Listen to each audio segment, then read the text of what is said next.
This is Patrick.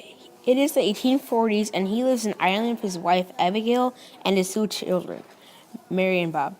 He is a potato farmer, like a lot of people in Ireland, in his hometown Limerick. Patrick and his family were surprised, as was the rest of Ireland, when the potato famine hit. A fungus made the potatoes rotten within days of harvest. Rotten potatoes were worth nothing. The few potatoes that weren't affected, Patrick and his family had to put towards the rent, forcing them to eat the rotten ones.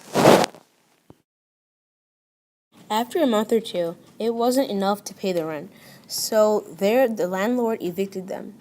Many landlords at the time put high rents on their properties and made evictions common during the potato famine.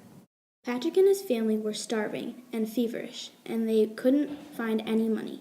With no other options, they were able to sneak onto a boat to America. The boat was crowded with people in the same state or worse as Patrick and his family. The people who were sick usually died on the boat. The journey was 2 months long and on horrible seas.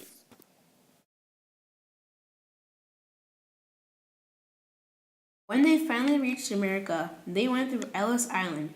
Their names weren't changed, but being tested for a disease, Mary was very sick and had to be held back. She later died. The rest of the family was very sad, but somewhat healthy.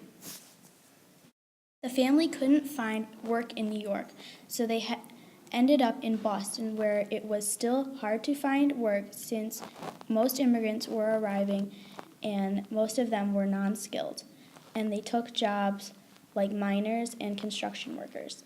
Also, many Americans did not like that immigrants were taking their jobs. Eventually, Patrick found a job paving roads, and Abigail found a job as a maid. They live in a tiny house in a village with many other immigrants.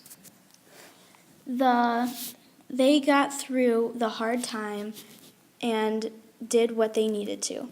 They lived long lives, and their descendants live very well.